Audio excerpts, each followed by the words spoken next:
the capacity building, and the Paris Agreement objective.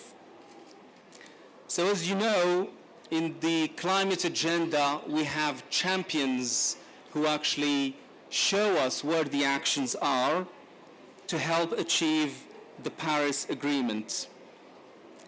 And the science evidence is also key in showing the policymakers where the impacts or the highest impact can be made. So our first speaker, and it gives me great pleasure to introduce Nizar Baraka, who is the president of the Scientific Committee of the COP22 Steering Committee. Nizar Baraka, you have the floor.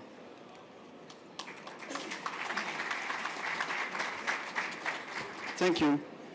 Alors, je voudrais tout d'abord, messieurs les ministres, mesdames et messieurs, en fait, partenaires, vous dire notre joie d'être parmi vous aujourd'hui pour le lancement de ce réseau des centres d'excellence et des think tanks en matière de changement climatique. Cette initiative s'inscrit dans le cadre des priorités qui ont été arrêtées par la présidence marocaine de la COP22, partant d'un constat, c'est que l'implémentation de l'accord de Paris ne peut véritablement voir le jour sans que les capacités soient au rendez-vous. C'est un axe qui a été retenu comme une de nos principales priorités, avec l'adaptation, avec le financement, avec les NDCs, avec le renforcement et avec le transfert de technologie et d'innovation. Et c'est un axe aujourd'hui qui connaît et qui va connaître au courant de cette COP au niveau de la négociation des pas importants, avec notamment la mise en place à terme du comité de Paris sur le renforcement de capacités, avec l'identification de l'agenda et de la feuille de route en la matière. Mais nous avons considéré que ce qui va se faire au niveau de la négociation doit absolument s'accompagner par l'action, puisque nous avons fait de cette COP la COP de l'implémentation de l'accord de Paris, et cette COP de l'implémentation de l'accord de Paris doit absolument se traduire par un véritable package entre les résultats attendus de la négociation et les initiatives qui vont venir conforter ce volontarisme et cet engagement en matière de changement climatique. Et c'est la raison pour laquelle il y a eu ce lancement de cette initiative qui vise à mettre en réseau les différents centres de compétences en matière de changement climatique et les différents think tanks. Et on a tout fait pour que ces différents centres puissent véritablement représenter les différents continents et s'inscrire dans une logique qui est la nôtre, celle de la coopération nord-sud, celle de la coopération sud-sud et celle de la coopération sud-nord, parce que nous considérons qu'on peut tous apprendre de chacun pour aller de l'avant. Nous avons tenu une réunion, et je tiens à remercier ici la présence parmi nous de notre ami ministre argentin, qui a eu la gentillesse de nous accueillir à Buenos Aires, où nous avons tenu une réunion avec un certain nombre de centres de compétences d'Amérique latine pour pouvoir avancer sur cette question. Et nous avons également poursuivi en fait le débat pour, et vous allez le constater, avoir une véritable représentation et surtout nous inscrire dans une logique de partenariat, dans une logique de coproduction, de recherche scientifique et dans une logique qui vise à répondre aux principales problématiques qui sont soulevées aujourd'hui. D'abord, l'accès à l'information et la création de l'information nécessaire. Aujourd'hui, dans un certain nombre de pays du Sud, et notamment en Afrique subsaharienne, on n'a pas d'informations sur les problématiques climatiques, on n'a pas d'informations détaillées par localité sur les impacts du réchauffement climatique et on a du mal véritablement à développer, je dirais, et à évaluer les impacts. Donc quand on parle des INCCCETT et avec un certain nombre d'engagements, est-ce que véritablement ces engagements seront tenus et est-ce qu'on a le moyen de s'en assurer? Deuxième axe très important, c'est celui qui porte essentiellement sur l'accompagnement et l'appui de la mise en place de ces indices, de la conception de ces programmes et de ces projets et la transformation des objectifs en programmes d'investissement clairement identifiés. Et dans ce cadre-là, avec le gouvernement allemand, nous avons lancé le NDC Partnership qui vise à accompagner à travers le financement et le renforcement de capacités la mise en place et la mise en œuvre, je dirais, des NDCs. Et hier, nous avons eu une très belle rencontre qui a abouti à la création donc d'une gouvernance dédiée. Et surtout, on a plus de 39 pays qui sont déjà avec nous pour la réalisation de ce NDC Partnership. Et donc, ces centres et ce réseau pourraient, je dirais, le NDC Partnership pourrait s'appuyer sur ces centres pour les aider à accompagner les différents pays pour donc aider à les renforcer leurs capacités. Le troisième axe qui est essentiel, c'est l'aspect financement. Et je vais conclure par cet axe. Aujourd'hui, nous le savons tous, il ne peut y avoir véritablement de mise en place et de mise en œuvre de ces indices, de ces engagements, que si le financement est au rendez-vous. Or, quand on discute avec les financiers, et notamment pour les pays du Sud, ou qui ont l'essentiel de leur programme porte sur l'adaptation, nos pays du Sud, en fait, nous disent, et les pays du Nord nous disent, oui, d'accord, nous, on est prêts à mettre plus d'argent. Mais encore faut-il qu'il y ait des projets. Encore faut-il qu'il y ait des capacités à mettre en œuvre ces projets. Encore faut-il qu'il y ait des moyens de mesurer, en fait, ces projets. Et ce réseau et ce centre de compétences peuvent jouer un rôle essentiel pour aider à structurer, en fait, ces projets en projets bancables et pour aider aussi à avoir des éléments de mesure. C'est la raison pour laquelle nous avons déjà organisé au niveau du comité scientifique une rencontre dédiée à la métrique pour l'adaptation et nous considérons que les différents centres ici présents peuvent nous aider à continuer sur ce travail parce qu'à travers la mesure, on peut juger de l'impact, on peut juger du coût de la non-action et on peut juger de notre capacité de mobilisation des financements. Tout cela, bien sûr, au profit du renforcement des capacités, au profit aussi du transfert de technologies au profit des pays du Sud et aussi au profit de l'innovation, parce que sans innovation, on n'arrivera pas à être au rendez-vous de l'histoire. Et je vous remercie.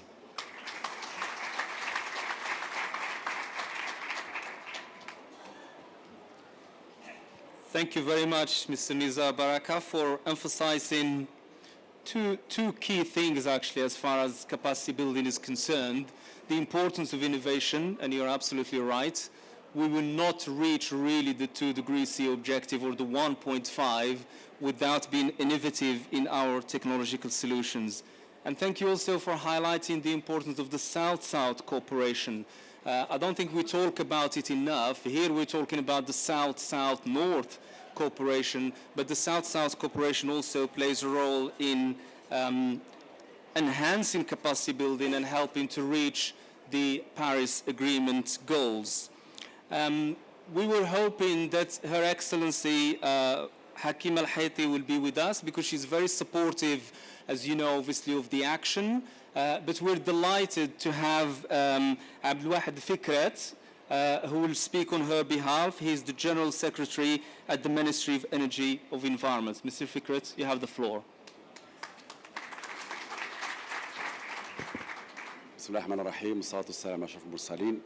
Merci, Monsieur le Président.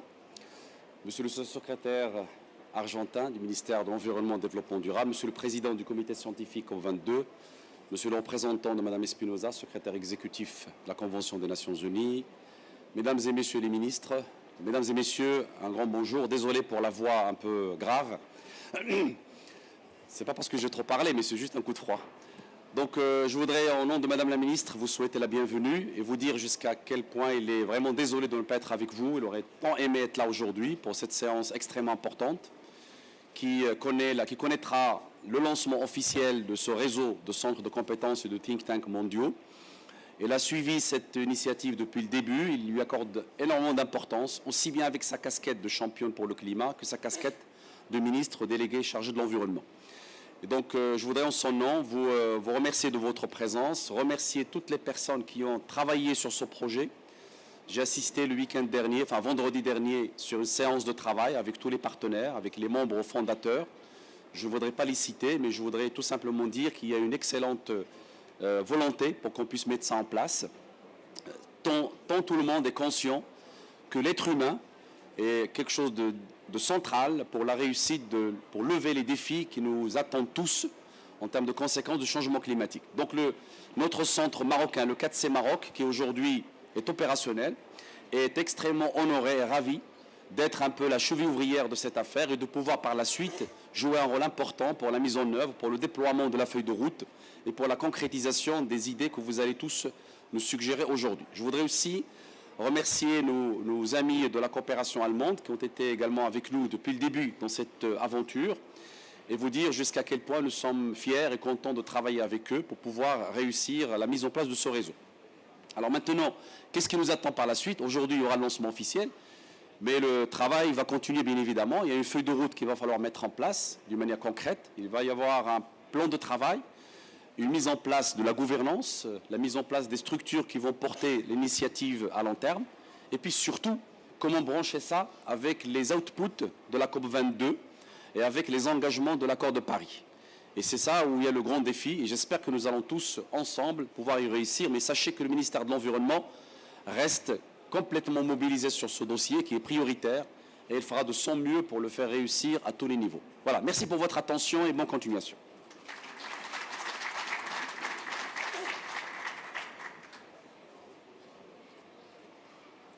Thank you very much. And thank you very much for emphasizing the role of the 4C Center as well of Excellence, who's taking the lead in forming this network. And also the connection that this network needs to make with the outcome of these negotiations, and more importantly, with the Paris Agreement as well. As you know, the Secretariat has been playing an important role in promoting various activities within the negotiations that will help us achieve the Paris Agreement. And since we're talking about the capacity building, I'm delighted that Daniel Violetti is with us, and it will give me great pleasure to invite him to the podium to say a few words. Daniel Violetti, you have the floor. Thank you, Excellencies, ladies and gentlemen. Let me first thank the COP22 Scientific Committee and the government of Morocco for developing the International Network on Climate Change Centers of Excellence and think tanks, and for inviting me today to be with you. This is truly an excellent initiative.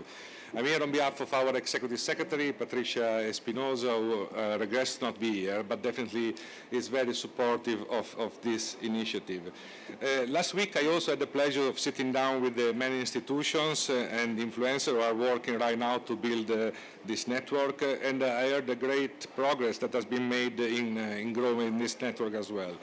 I also understood the potential of this network, which has in meeting the climate change challenge.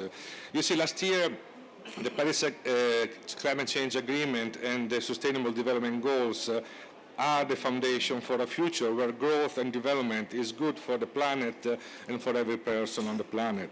So right here in Marrakesh, we are constructing that future with many of these pieces of initiatives that are building on wanting to implement these both important milestones. So this network seeks to build capacity and build a bridge between science and policy. This is particularly important as we move into the implementation phase of the Paris Agreement and SDGs. The Paris Agreement is universal, and every nation has made a national contribution to it. To the long term of outlining the agreement to stay well below the 2 degrees and stay as much as possible close to 1.5. So we have to strike a balance between our emissions and the planet's ability to absorb those emissions. So every country must be empowered and enabled to take action that delivers on their national contribution on one side, but also helps to meet our long-term goal altogether. So public policy must now recognize the realities of science, seek solutions based on science, and move to implementation. So at the national level to implement both the Paris Agreement and the SDGs, there is the need for capacity building and a better understanding of the interaction between science and policy. And as we now saying, the implementation of both agenda on the ground is the reality. There is no separation between the climate change agenda and the SDG implementation. They are all part of the development plans of every country. So the network is supposed then to engage and involve the institutes, center of excellence, think tanks, and policymakers that can achieve these essential aims. By promoting partnerships between these key actors, we can transform the growth and development model. We can also improve the lives and livelihoods of people in local communities around the world. So all this is happening for a variety of motivation, but definitely to implement our common goals. So for this reason, the Climate Change Secretariat welcomes today's discussion and the future work by the network. The foundation is in place to build on progress by the INCCCETT initiative. Contribution by all nations can only be achieved by our best and brightest minds, so pointed squarely at scientifically sound, low emission and highly resilient development. We must work together. Partnerships remains an essential element of all work towards building the capacity and achieving these common goals. So we need to boost the activities to change, to reach this transformation in the economies of this country that is absolutely needed. We are not talking about small incremental steps here, but a real transformation. So we are confident that the innovators and influencers gathered here or will be contributing to the work of this network can help to unleash the full potential of the Paris Agreement and can realize the vision for a sustainable development that was agreed last year. So needless to say that together we can work to deliver a future that is peaceful and prosperous for all, and a future that keeps our planet healthy and livable. And as always, you can count on the support of the Climate Change Secretary in that. I thank you very much.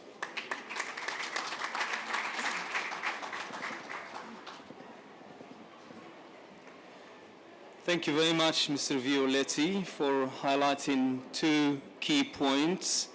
One, on the fact that every country has to be empowered to take action, because action will need to happen on the ground, and it's the countries and the policymakers who will need to make that happen. And as we're talking about countries, we're delighted that we have Argentina with us. Many countries are supportive and active in the capacity building and recognize the importance of having local capacity and strong local capacity to help implement the Paris Agreement. So it gives me great pleasure to welcome Carlos Jonti, who is the Undersecretary for Climate Change and Sustainable Development at the Ministry for Environment and Sustainable Development of Argentina. Undersecretary, you have the floor. Good evening. Thank you, everybody, for coming, and thank you for the invitation of such an important launching. So I just want to say a few words as a part of the Ministry of Environment of the Argentinian government. We are really proud of this project. We strongly support this project. We have recently created a national cabinet of climate change integrated by 12 ministers in the head of the presidents of the nation.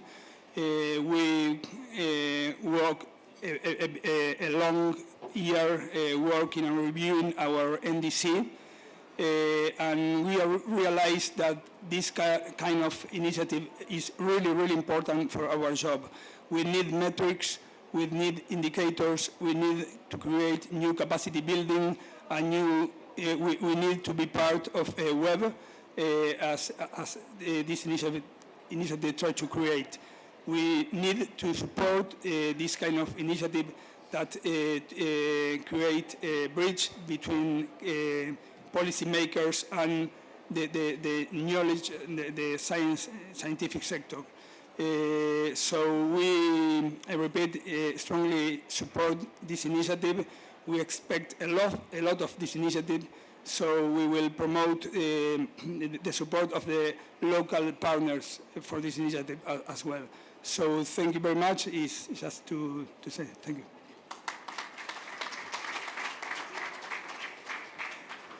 Thank you very much, Undersecretary, and thank you for underlining the importance of bridging the link between science and capacity building and the policymakers who will need to make this capacity building happen. Now we reach a stage where we're going to take 5 minutes or so to present this initiative and to tell you what it is, what it's aimed to deliver, and what will happen next from here. As Mr. Fikret said, the work starts from here. This is just the official launch to make you aware of what the initiative is about. And then after the presentation, we'll take a couple of interventions from some of the founding members, and perhaps if there are any questions and answers if we have time. So it gives me great pleasure to welcome Mohamed Boussaid, who is the project leader of Project Climate Change Competence Center. That's the 4C, which is supported by GAZ. So Mohamed, you have the floor.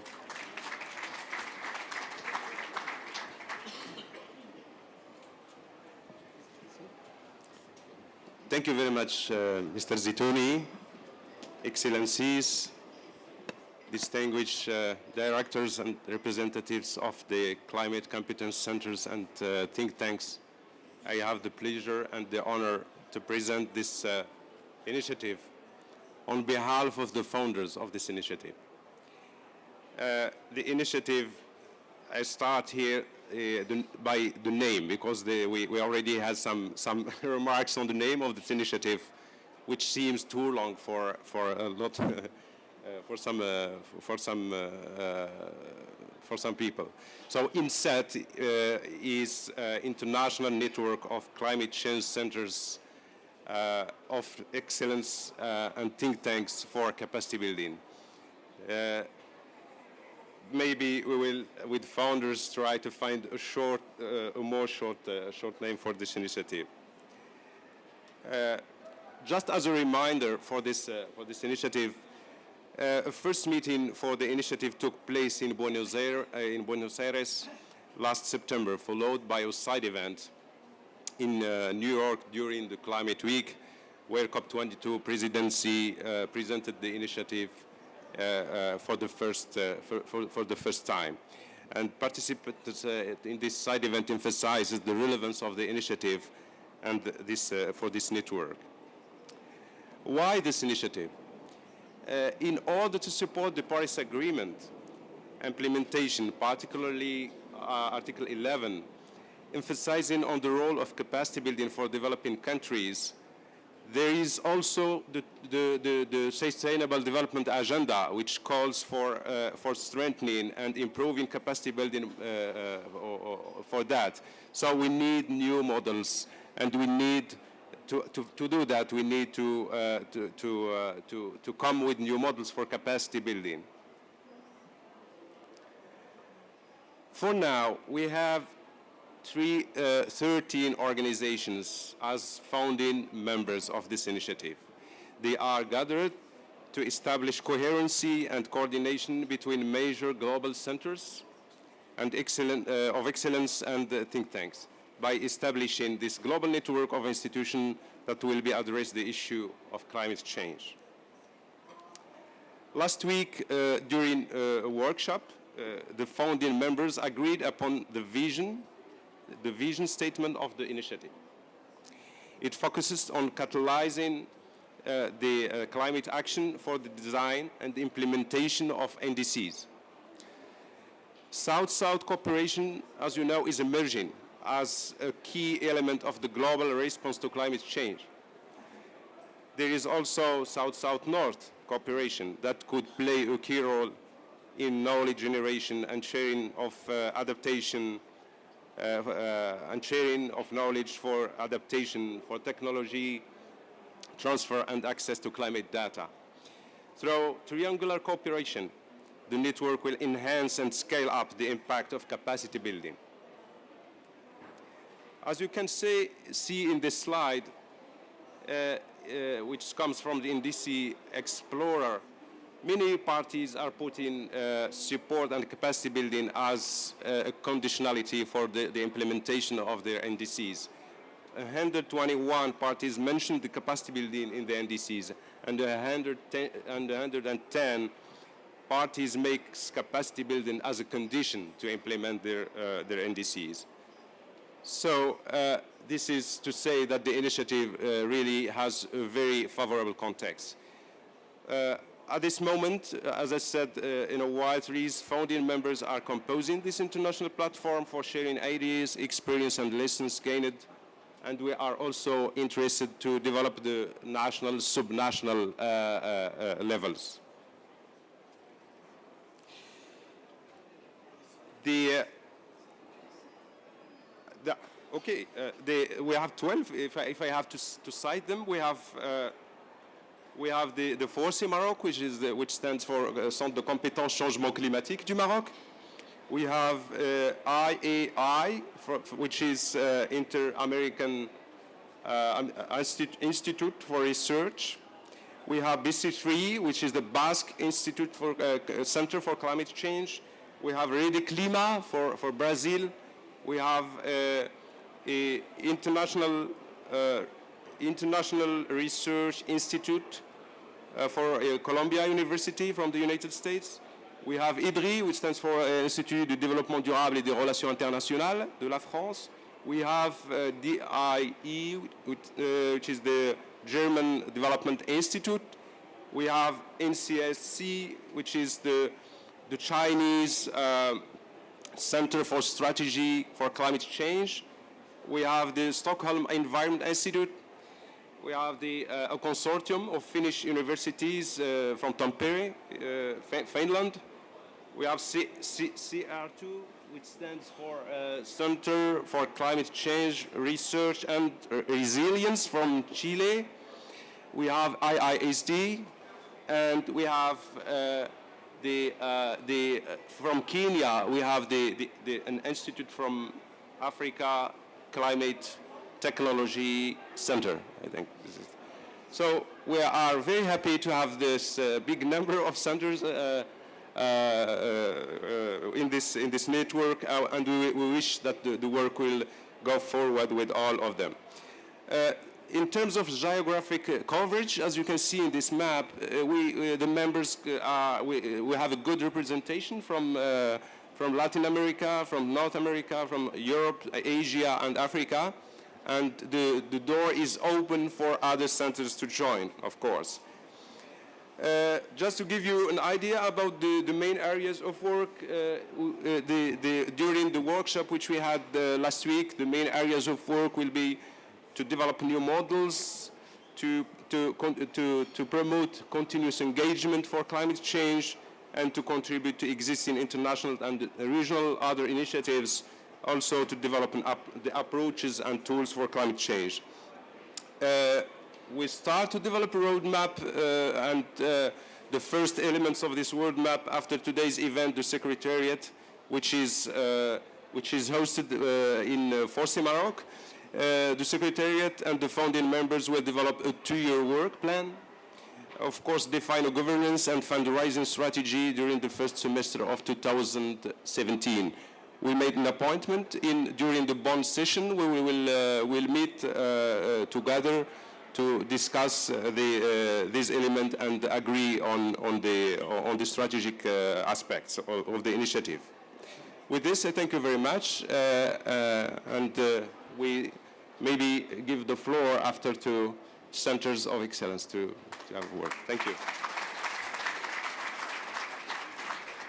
Okay, well, thank you very much, Mr. Boussaid. Thank you for emphasizing the fact that there are 110 countries who made their NDCs conditional to capacity building. So that again illustrates that countries need the local capacity to be able, obviously, to put their NDCs into action and into implementation. And you also listed the diversity of the centers, the 13 centers, which cover a good geographical distribution. So hopefully that will give a good strength to the network to start with. It would be good to hear from some network members. I know that at least we have ICCI with us, so that's the German International Climate Initiative. So Germany has been supporting a number of activities related to capacity building and other areas in the climate agenda. So before I welcome our representatives from ICCI, if there are any other network members who would like to take the floor and to give a brief introduction, just put your hands up and I'll welcome you to the podium. So it gives me great pleasure to welcome Jan-Peter Schemmel from ICCI.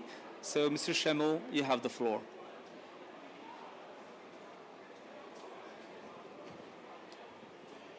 Thank you very much. And let me start by maybe saying 2 or 3 words on what this ICCI is. It's the International Climate Initiative of the German Federal Environment Ministry, and it supports in over 130 countries now for 8 years already exactly projects like the one that helped a little bit in a modest way to build up the center here in Morocco. Up to now, ICCI spent over 1.7 billion euros in these 8 years on over 500 projects. But this project, our cooperation with Morocco on this center, is actually one of the projects we're particularly proud to be part of because it's such a successful and flourishing project. It started small with a focus on human capacity building, and it developed to what we are celebrating as a launch today, which is a network yet already where this Moroccan center played a crucial role in getting it together. And I think that is quite a tremendous success. Why is it so successful? To what we learned from the project, it is particularly successful because the Moroccan state totally embraced the project, embraced the center, and pushed it forward by providing financial resources, by providing it with a judicial and jurisdictional status as a parastatal actor that combines the best of both worlds of the public and the private and provides flexibility. And I think that's something that is a very good architecture for the future. As has been said already, I think these kinds of centers are crucial for implementation. We all say, let's keep up the momentum, let's implement, and that's exactly where you need local capacities for on the scientific, the technical, the human, and the political sphere, because otherwise we will not have in country the ideas to go ahead, because we're also talking about raising the ambition level, of course, in the long run. We have to do that. Therefore, you need locally adapted solutions, and those can come only from those centers.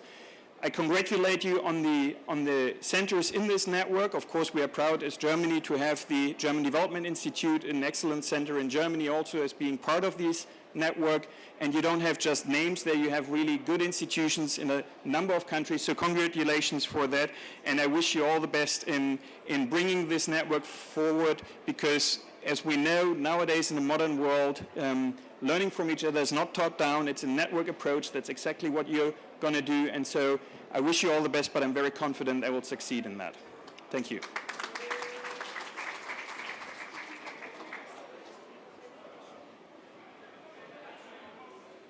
All right, thank you very much, Mr. Schemmel, for your support. ICCI has been doing a lot of work in this area, and thank you for your continued support.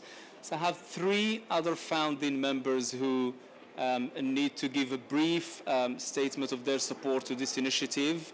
Unfortunately, we won't have time for question and answers because we're going to reach the next stage where there is another event after us.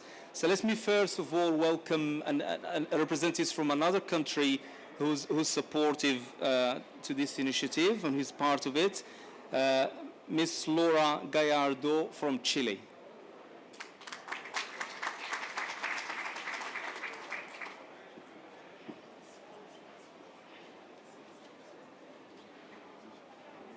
Thank you very much. I come from Chile, a country in South America where we are facing a number of issues regarding climate variability and climate change, and we try to provide science, a sound scientific background for supporting public policy and for improving and changing in the times of the Anthropocene, as we call it, when the impact of human activities has become so important. And we are at crossroads, as the world is, in terms of deciding new energy forms, cleaner energy forms, in terms of doing our country a country where the earth is breathable, where the laws and the participation and democracy are a part of what we do every day in order to construct a better society. So let me thank you again, the government of Morocco, the Kingdom of Morocco, for supporting and starting this initiative. I think it's key to keep the science very close, and the science in a broad sense, the science from math up to social science and law, in order to understand this difficult time that we are facing, but a time that also gives us an opportunity to construct and build a new world, a world that is much better for every one of us. Thank you very much.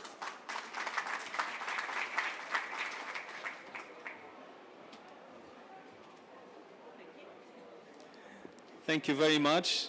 Can I now welcome the representative from Brazil, Jean-Pierre Henri Balbo.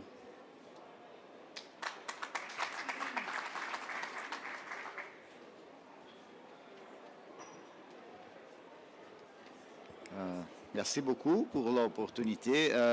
In fact, it's a great honor to be here and have representing two of the institutions that are involved in this initiative, which is the Rede Clima in Brazil, which is a virtual network of researchers looking to improve or working on the link between science and policy in both directions. So, which I think comes very along with this initiative, that the flow of the information has to go in both directions, which is very important.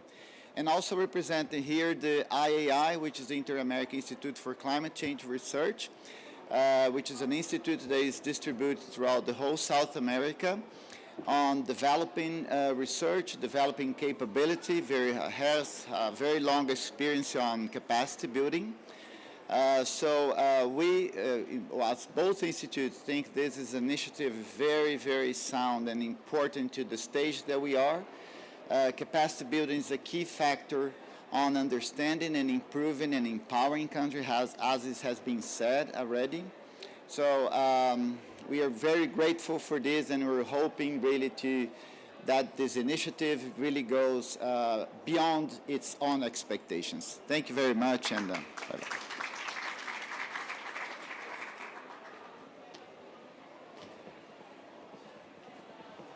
Thank you very much, and thank you to all the speakers for being really brief. So we're glad to have representatives from Africa with us, and I would like to welcome to the podium Johannes Odiowo Atela, who's from the African Center for Technology Studies, based in Kenya. Good afternoon. I've been asked to be very brief, which I'm going to do. The African Center for Technology Studies is privileged to be part of this consortium. We are a Pan-African organization which is working on research and policy analysis as well as capacity building with respect to sustainable development in Africa. So this particular initiative is quite timely for us because in all our work we thrive in partnerships that can enable us to draw different lessons, draw different technological innovation systems from various contexts, and help the African stakeholders to domesticate these within their context. So we are very grateful, and we do support the initiative, and we are happy to be part of it. Thank you.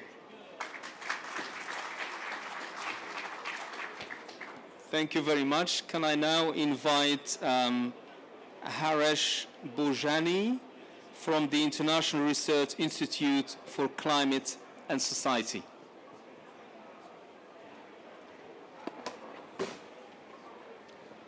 Hi, good afternoon. Thank you very much. Assalamu alaikum and bonsoir. Bonjour. I just wanted to say that for us, the excitement of being part of this initiative is that it recognizes as two of its 5 essential pillars, urgency and the need to act now. And for us, this is critical because if we really treat the problem as urgent and with necessary for action in this moment, then it requires us to collaborate, to coordinate better, to learn from each other, and to treat the sharing of capacity as an issue of utmost importance. So we're very glad to be supportive of this and be included in this effort with such a great group of colleagues and with the support of Morocco. Thank you very much.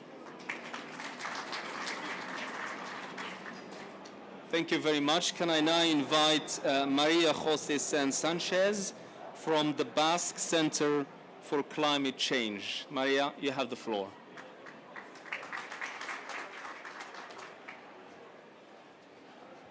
Good afternoon, and thank you very much for inviting us to this initiative. I'm representing the Basque Center for Climate Change, and I will be very brief. I'm known to be very brief. Scientists were the ones raising awareness about climate change. We've been raising awareness for some years. Now, policymakers decide that it's time to action, and scientific community has the responsibility to support the action. And I think this is an opportunity to do that, to do innovation, but to land the innovation in the society, because this is where we have a large gap. We have to land all these solutions, which are very beautiful, very technically sound, very scientifically sound, into society. And I think if we manage to do that, we will accomplish our mission. So thank you very much for getting us to be in this network. Thank you very much. And we have our last speaker, David Levey from IDRI from France.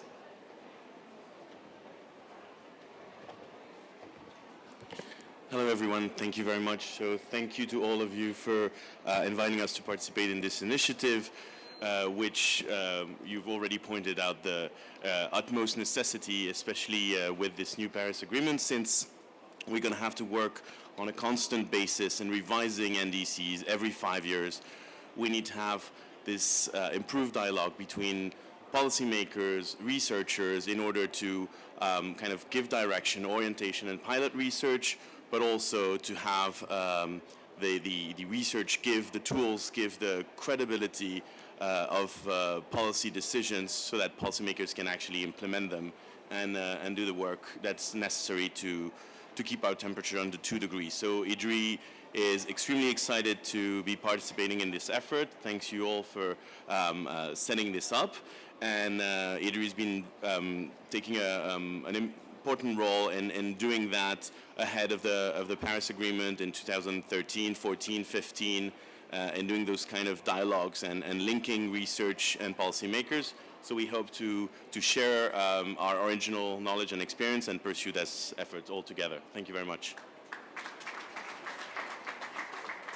Thank you very much. So before we close, I saw the gentleman had his hands up, would like to say a few words.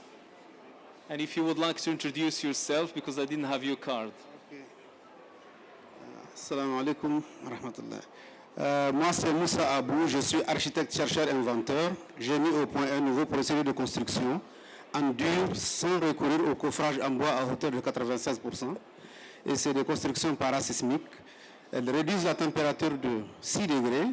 Et je suis lauréat des 100 innovations pour un développement durable. Il y a un petit film qui a été fait par l'AFD qui ne prend que 2 minutes pour compléter toute l'information. Et c'est des technologies éligibles aux deux aspects, et à l'atténuation et à l'adaptation.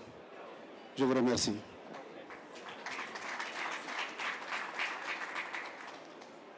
Thank you very much. It's very good to see the enthusiasm, actually. There's so many network members who would like to express their support. So thank you for bearing with us. So I have 2 other members who would like to say a few words. So let me welcome first, Dr. Salim Ul-Haq, who's from the International Center for Climate Change and Development. Thank you very much, Chair, and good afternoon. My name is Salim Ul-Haq. I'm Director of the International Center for Climate Change and Development based at the Independent University in Bangladesh. And I'd like to commend the initiative here, both the German government, the Moroccans, and all the others. And we'd be very like to be part of it, maybe not a founding member, but a joining member if that's possible. I'd also like to share another initiative, much smaller than yours, which we are doing from our center together with the Makerere University in Uganda, which is with universities specifically in least developed countries on the issue of adaptation to climate change. We are forming a small network. We would like to affiliate and support, join your network as another network as well, in addition to my center in Bangladesh. Thank you very much. Thank you very much. There is another center which is active in providing technical capacity, particularly to developing countries, and that's the Climate Technology Center Network, which is part of the technology mechanism under the UNFCCC. So I would like to welcome Mr. Rajiv Garg, who will come in and say a few words and express its support for the initiative. I'm not sure if CTCN is part of the network or not, but Mr. Rajiv will tell us. Thank you, Zituni. Just to introduce myself, my name is Rajiv Garg. I am the Network and the Capacity Building Manager working with the CTCN. As you all know, CTCN is a body under the convention. It has been created to support developing countries, especially on the requests related to technical assistance. I would like to tell you that as of now, we have received more than 160 requests for technical assistance from developing countries.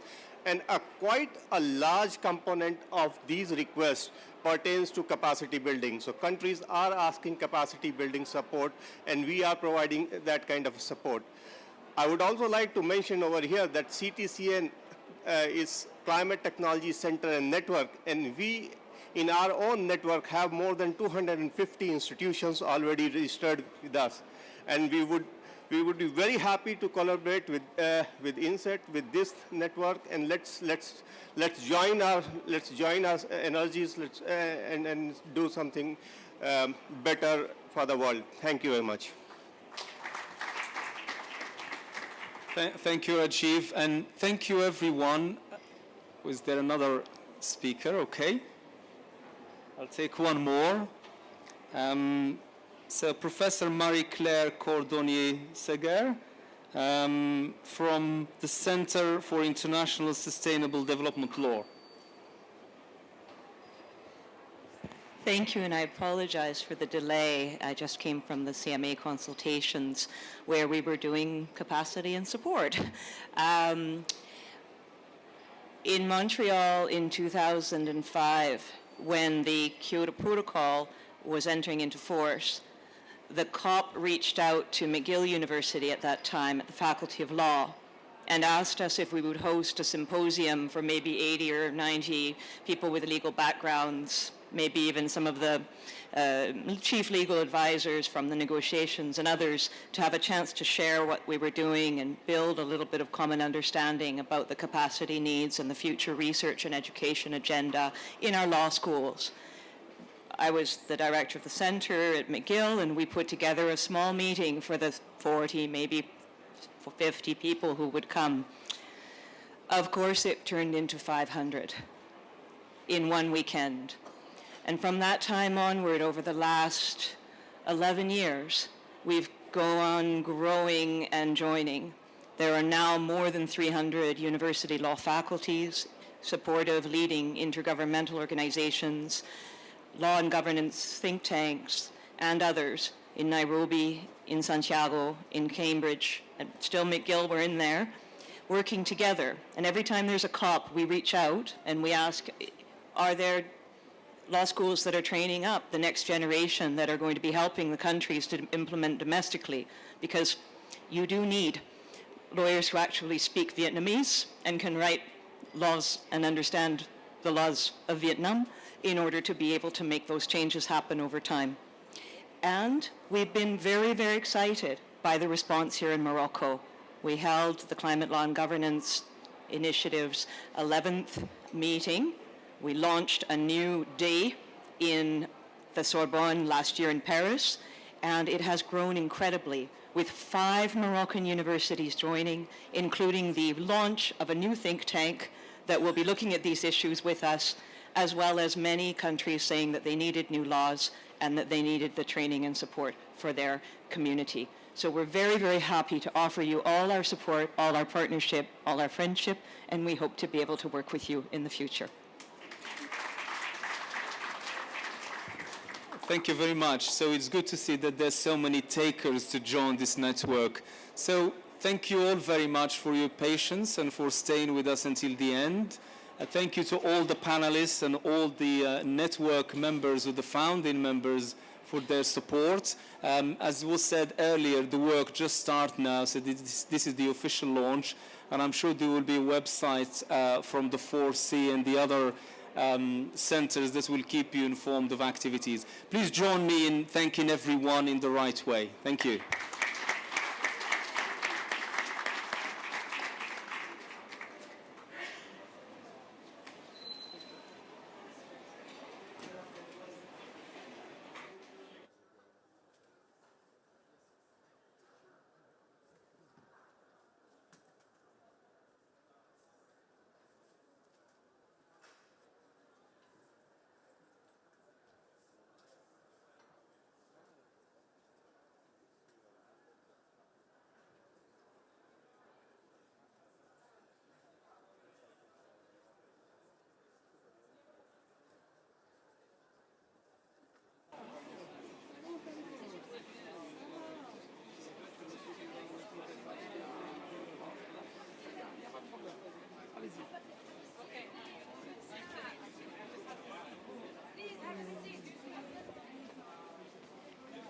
هادشي فين غنحطو هادشي شغل قول شنو خصك حل ديالو لا وراه لا بريزونطاسيون مولاي حفيظ غيدوز شكون غيدوز شكون غيدوزها شكون غيدوز واش اذا ما غيدوزش قول لي عندك 90 مينوت راه الكونتور ديالك بدا تينقص 5 مينوت في الشات اش بغيتي لا اش بغيتي دابا غدير ان ديسكور لا باش يبقى واحد جايين دي جون ابخي باش تربح الوقت في الاخر بلوتو كو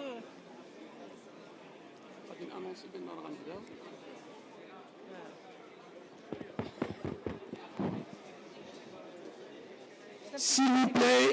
S'il vous plaît, j'invite tous les participants à prendre leur place. On va commencer dans quelques secondes. Merci. Le nom de l'ambassadeur de l'Espagne, Hadulaye, qui va intervenir. صافي نعطيهم لك حيت ما دوموندي قلت لهم حتى دي كاينه في البروغرام. داكور خليهم سي بون. والناس ديال جيترو قال لك بغاو يشوفوك ابخي التلفازه ديالك. السكرتير ديال داك بغا يجلس هنا غادي يخرج قبل. لا درت معاه صافي قلت له انا جو في انونسي بانه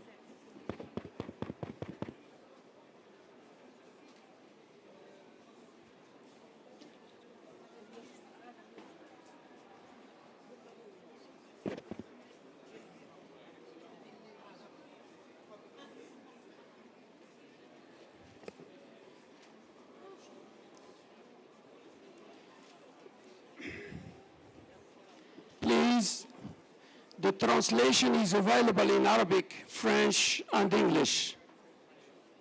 And also the keynote speech will be in French and English. And I invite you to put your headphone, please. Thank you.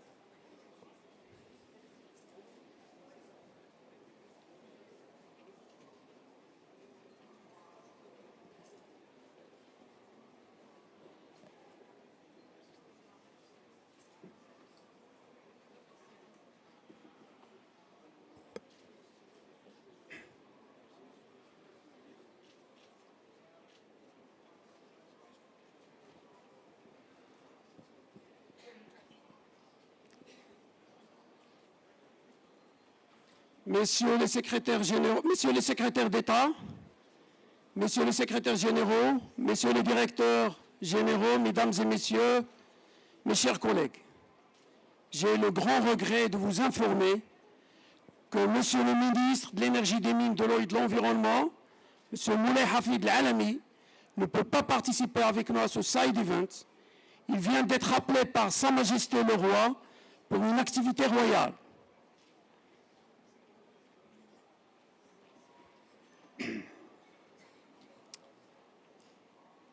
Avant de commencer notre side event, je vous invite tous à suivre le film institutionnel qui présentera les derniers développements du secteur énergétique marocain. Merci.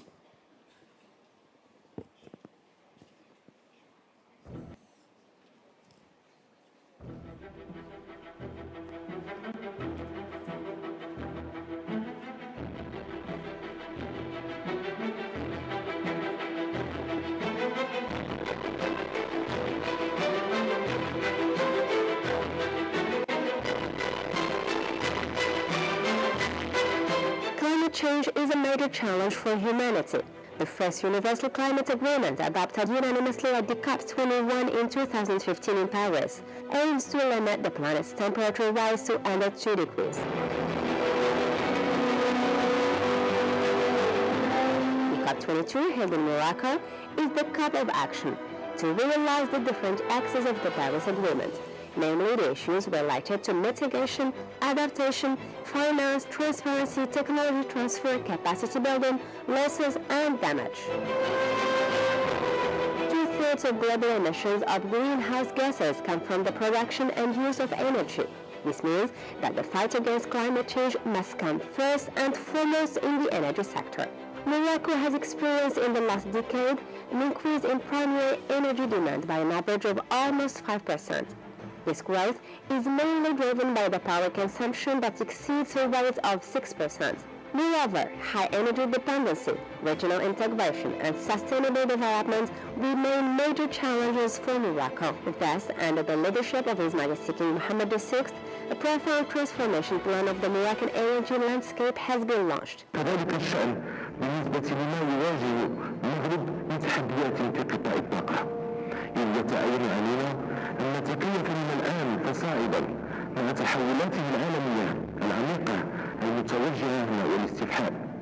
لذلك ينبغي انتهاج سياسة تجمع بين التدبير العقلاني للمنتوجات الطاقية وبين اعتماد استراتيجية ناجعة للاقتصاد في الاستهلاك دون المس بالإنتاجية وانتهاج حماية وتنويع المصادر الطاقية. ولا خيار للمغرب أمام ضرورة الرفع من قدرته على الإنتاج المحلي للطاقة وفتح المجال أمام الاستثمارات الواعدة بتوفيرها وتكليف الجهود بجعل الطاقات البديلة والمتجددة عمادا للسياسة الوطنية في هذا القطاع. Indeed, Morocco has a large potential of renewable energy that allows it to reduce significantly its energy dependency. Today, Morocco advanced with serenity in its energy transition, which was accelerated in December 2015 by the strong impulse given by His Majesty King Mohammed VI in his statement at the COP21 in Paris. C'est ainsi que l'objectif de 42% qui avait été fixé pour la part des énergies renouvelables dont la réponse à apporter à nos besoins en 2020 a récemment été porté à 52% à l'horizon 2030.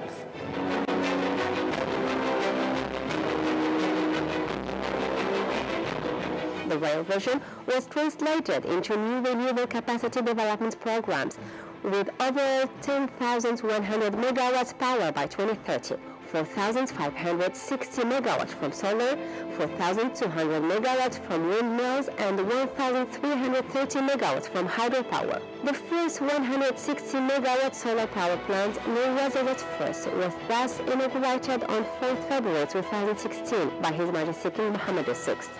The construction works for North 2nd and North 3rd power plants with total power 350 megawatts were launched on this occasion. This dynamic will continue by the development of the photovoltaic component of the Nord PV First program with a total capacity of 170 megawatts. The installed wind power capacity, either operational or under development, is around 1,910 megawatts, wherein 200 megawatts has been built and used by the private sector under the Law 1309 on renewable energy. The increase of the renewable energy in the national electricity system requires the mobilization of flexible technologies of production to reduce the intermittency, such as gas combined cycle power plants with an additional installed capacity of 4,800 megawatts in 2030, and development of marine pumped storage power station.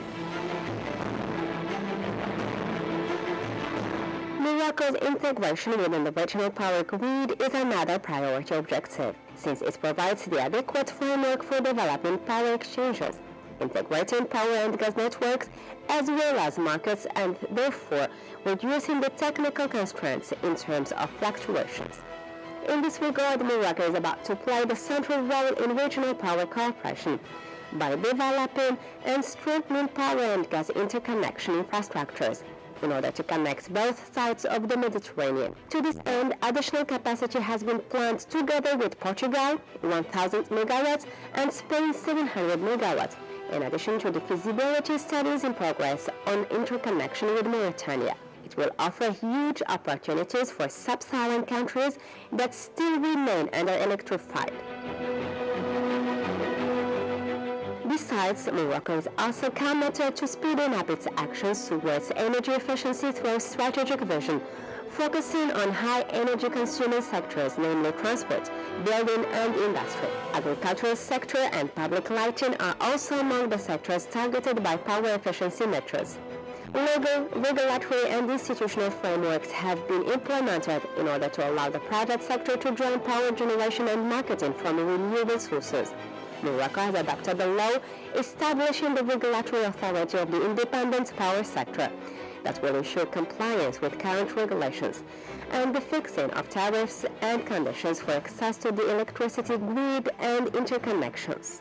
Similarly, new reorganization of our institutional power landscape has been implemented in order to allow Morocco to reach the declared target of 52% by broadening the prerogatives of MESEN to develop all sources of renewable energy.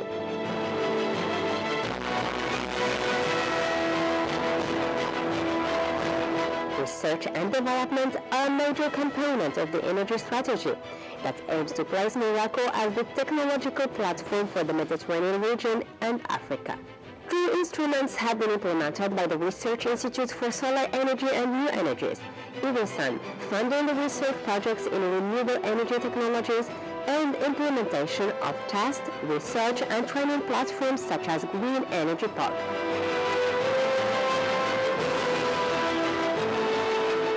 Morocco has also undertaken the construction of a training institute on job training in renewable energy and energy efficiency, FMRE, where the first institute is already operational in Oujda.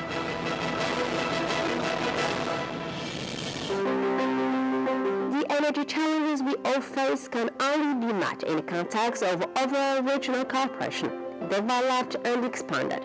To this end, we are all concerned to coordinate our actions in order to ensure greater consistency and convergence of our efforts against climate change.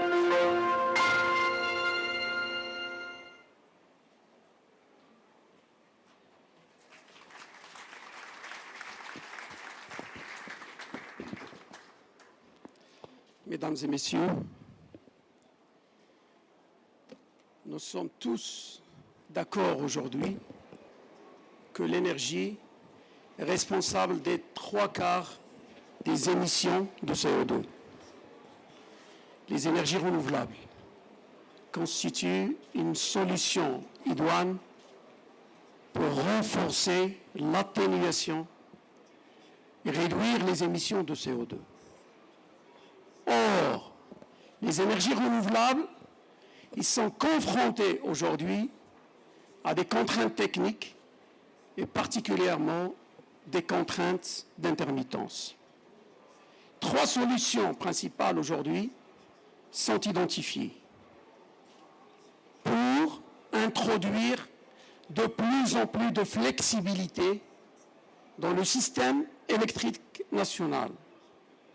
La première, les Combined Cycle Gas Turbines, technologie flexible, qui pourrait introduire de la flexibilité dans le système électrique. Deuxième solution, les stations de transfert d'énergie par pompage, c'est ce qu'on appelle les STEP.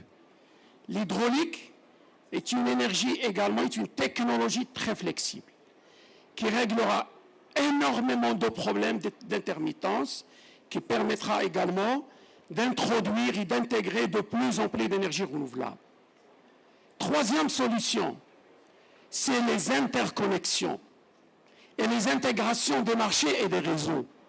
C'est une solution intelligente pour dispatcher les électrons verts et absorber les intermittences générées aujourd'hui par les productions, au niveau de la production électrique. Pour débattre de cette thématique, nous avons invité son Excellence, Monsieur le Secrétaire d'État à l'énergie américain, Monsieur Ernest Moniz, Nous avons également invité Monsieur le secrétaire d'État à l'énergie portugais, Monsieur Alifa Sifiri, directeur général de l'ONU, Monsieur Son Excellence Ricardo Diaz, l'ambassadeur d'Espagne à Paris, à Rabat, excusez-moi, et le représentant de l'Agence internationale de l'énergie. Avant, je viens de le voir, excusez-moi, parce que M. Cizé-Maché était avec nous dans la liste. Il est également invité à présenter son point de vue sur la question aujourd'hui de l'intégration des marchés et des réseaux. Avant de donner la parole à son Excellence, Monsieur le secrétaire d'État américain à l'énergie, qui a un engagement et qui devrait nous quitter juste après son intervention, permettez-moi de vous lire l'intervention de Monsieur le ministre Moulay Hafid Al-Alami. Mesdames et messieurs les secrétaires d'État, messieurs les secrétaires généraux, mesdames et messieurs les ambassadeurs, mesdames et messieurs les directeurs généraux, mesdames et messieurs mes chers collègues, c'est avec un réel plaisir et un grand intérêt que je préside au nom de Moulay Hafid Al-Alami l'ouverture du side event portant sur l'intégration régionale des réseaux et des marchés énergétiques en tant que composante majeure pour la réussite de la transition vers un système énergétique sobre en carbone. Je voudrais tout d'abord souhaiter la bienvenue à toutes les délégations étrangères qui ont bien voulu participer à cet événement. Et je tiens aussi à remercier toutes les entreprises et institutions nationales et internationales pour leur présence qui confirme l'intérêt qu'elle accorde à la problématique des changements climatiques. Mesdames et messieurs, nous assistons depuis quelques années à une transition mondiale vers un système énergétique sobre en carbone qui s'appuie essentiellement sur le développement des énergies renouvelables et le renforcement de l'efficacité énergétique. L'intégration des réseaux et des marchés énergétiques, à travers notamment le développement des interconnexions, constitue un des leviers importants devant accompagner la montée en puissance des énergies renouvelables et par conséquent réduire l'impact de l'énergie sur l'environnement, responsable selon les experts de plus de 60% des changements climatiques. L'intégration énergétique du Royaume du Maroc dans son espace euro-méditerranéen constitue un vecteur essentiel de sa nouvelle stratégie énergétique, de par sa position géostratégique à la croisée des continents européens et africains.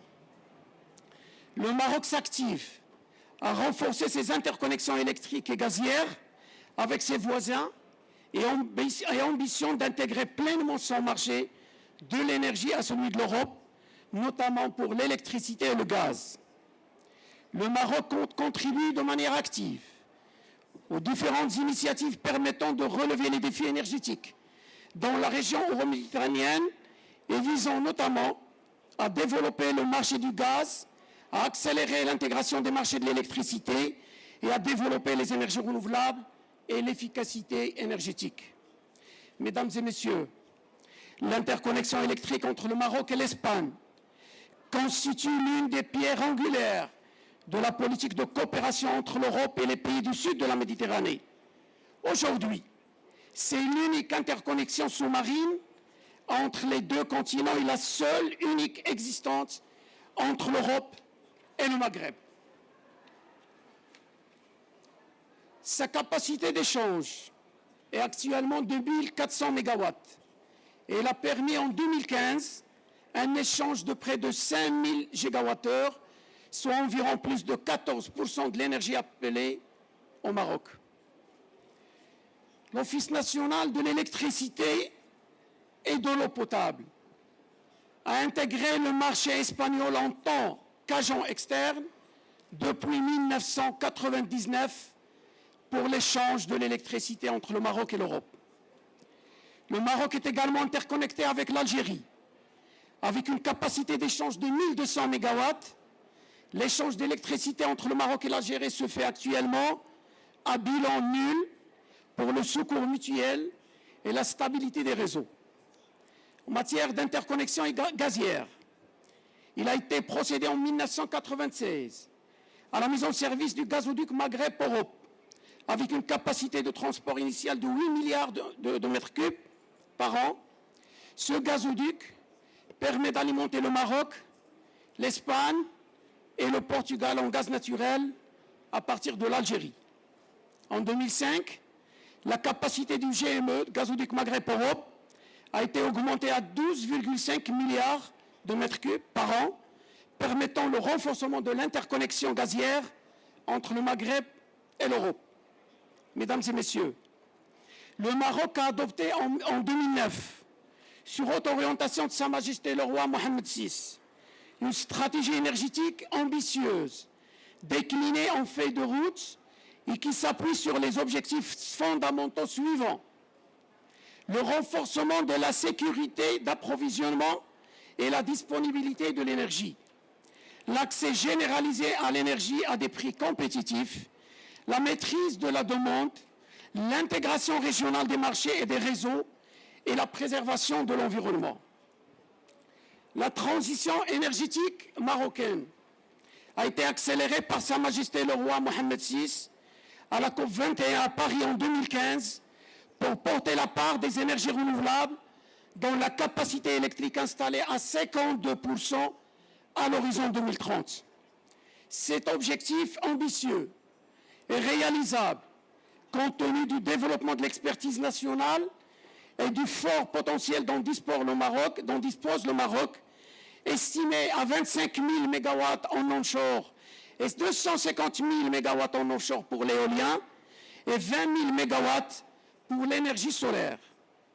À l'horizon 2030, d'importantes capacités renouvelables cumulant 10 000 MW seront développées par le Maroc, dont plus de 4 500 MW solaires, 4 200 MW éoliennes et plus de 1 300 MW hydroélectriques. Cette transition énergétique sera accompagnée par un programme de développement du réseau électrique national et par la réalisation de nouvelles interconnexions électriques avec les pays voisins.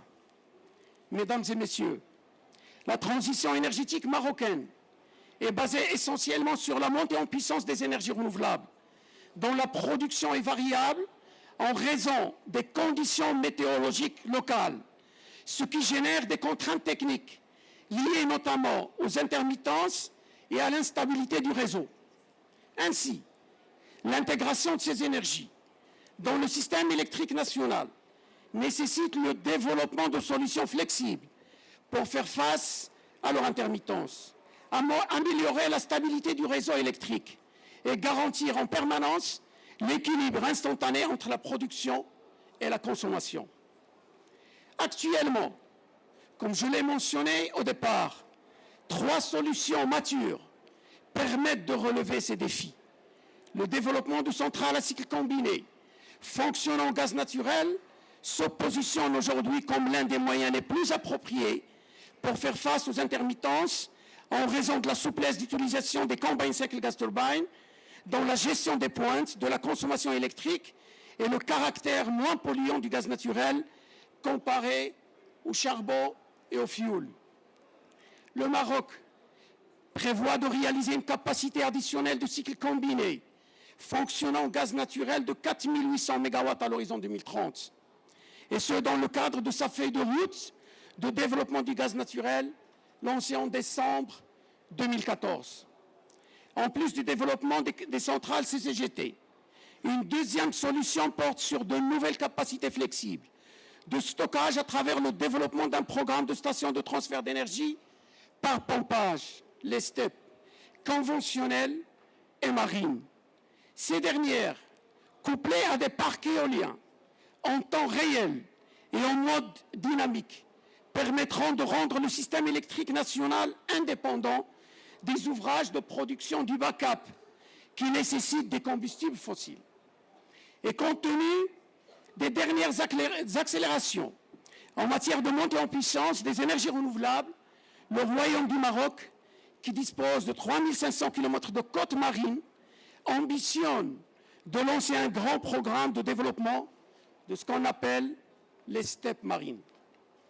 Les interconnexions électriques constituent à leur tour une solution importante pour assurer la flexibilité nécessaire à l'introduction massive des énergies renouvelables et permettre l'amélioration de la stabilité du réseau et la mutualisation des capacités de production.